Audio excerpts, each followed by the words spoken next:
कार्तिक कृष्ण पक्ष की जो चतुर्थी है, इसमें जो उपवास किया जाता है उसका सुहागिन नारियों के लिए बड़ा ही महत्व है। इस दिन यदि सुहागिन स्त्रियां उपवास रखें तो उनके पति की उम्र लंबी होती है।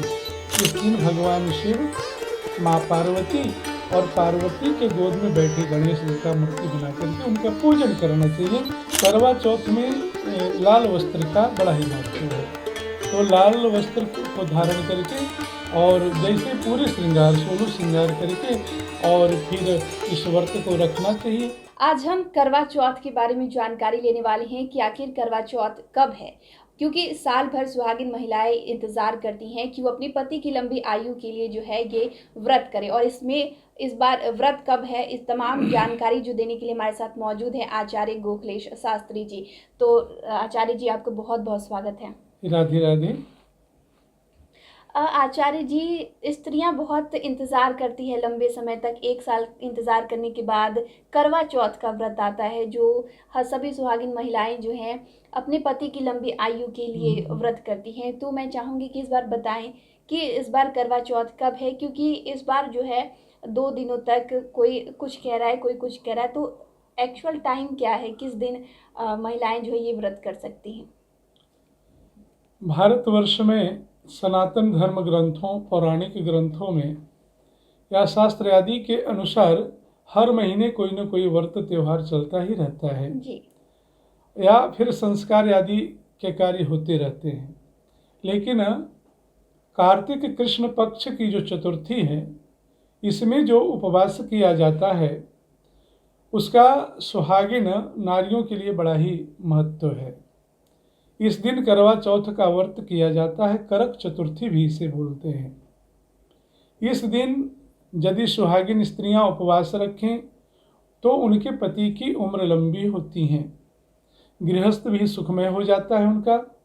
यह पूरे भारतवर्ष में धर्म आस्था रखने वाले लोग बड़े धूमधाम से इस त्यौहार को मनाते हैं।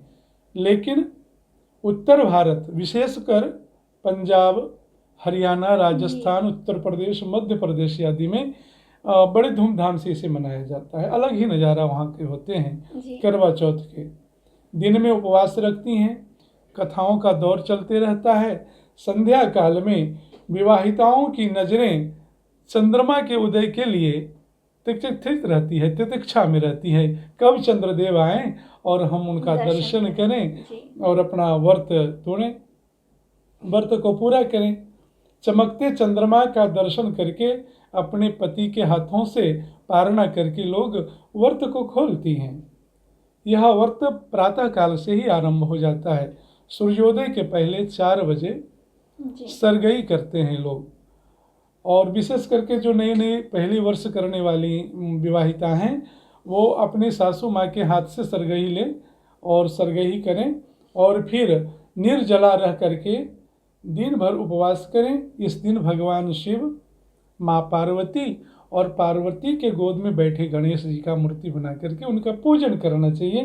करवा चौथ का व्रत करना चाहिए, कथा सुननी चाहिए। पति की लंबी आयु के लिए इससे श्रेष्ठ व्रत और कोई नहीं हो सकता है। यह करक चतुर्थी का व्रत बड़ा ही दिव्य व्रत है जी। और इस वर्ष 2023 में करवा चौथ 1 नवंबर को मनाया जाएगा। बुधवार का दिन है, संजोग भी बड़ा अच्छा है इस बार जी। हमारे गणेश जी का दिन बुधवार है जी। और बुधवार को ही इस बार करवा चौथ का व्रत भी है। तो यह जो बुधवार और चतुर्थी का संजोग है बड़ा दुर्लभ है, कभी कभी मिलता है। तो यह जो मिला है इसका लाभ सभी सौभाग्यवती स्त्रियां उठाएं और गणेश जी का पूजन करें। चतुर्थी तिथि बुधवार का संजोग दोनों ही बहुत सुखदायी है, दुगना फल मिलने वाला है कहने का। जी। तो आचार्य जी, जो आपने कहा कि लंबे समय तक जो इंतज़ार करती हैं स्त्रियां व्रत के दिन, खास कर कि चांद कब निकले, तो इस बार मैं चाहूँगी कि आप ये बताएं कि चंद्रमा जो चंद्रोदय होगा वो किस समय है? इस व्रत का इस बार जी। प्रातः काल सूर्योदय के साथ आरंभ हो जाएगा व्रत और रात्रि में 8 बजे जी। रात्रि में चंद्रोदय बनारस के अनुसार हो रहा है तो उसके समयांतराल में पटना में 10-12 मिनट के अंतर होते हैं।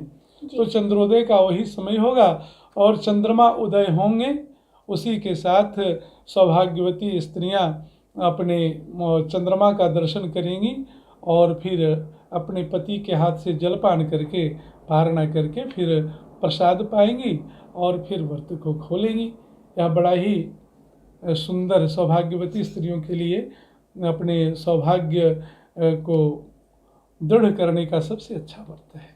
आपने बताया भी था कि जो स्त्रियां पहली बार व्रत कर रही हैं उनके लिए उन्हें जो सरगी अपने सासू माँ के हाथों से लेनी चाहिए। ऐसे में पहली बार जब शुरू किया जाए तो किस तरीके से किया जाए, क्योंकि पहली बार कुछ भी चीज़ जो नया किया जाता है वो अनोखा होता है, वो अलग होता है। पहली बार जो करेंगी जी उन्हें जिस तरह से विवाह में वो सजी हैं जी वैसे ही पूरे लाल जोड़े में सजना चाहिए। जी करवा चौथ में लाल वस्त्र का बड़ा ही महत्व है, तो लाल वस्त्र को धारण करके और जैसे पूरे श्रृंगार 16 श्रृंगार करके और फिर इस व्रत को रखना चाहिए और यही विधान है। और इसका जो नियम है जी इसमें करवा में गेहूं भर के रखना चाहिए और उसके ढक्कन में गुड़ भर के रखना चाहिए और उसमें 13 बिंदी रखनी चाहिए और फिर 13 गेहूं के दाने और 13 चावल के दाने हाथ में रख करके कथा सुननी चाहिए। कथा सुनने के बाद अपनी सासू माँ से आशीर्वाद लेना चाहिए और फिर यहाँ तक का विधान है कि एक थाली में 13 जगह 4-4 पुड़ियाँ रखकर उस पर थोड़ा सा सीरा रखकर और रोली और चावल से हाथ से घुमा करके और सासू माँ को प्रदान करना चाहिए। जी। ये नियम है इसमें।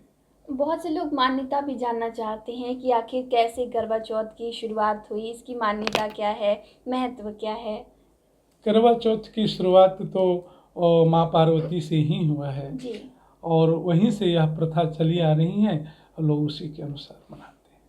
तो धन्यवाद, आपने जो जानकारी दी है करवा चौथ के बारे में, इस बार कब है, शुभ मुहूर्त क्या है पूजा का, तमाम जो चीज़ें दी है उसके लिए बहुत बहुत धन्यवाद।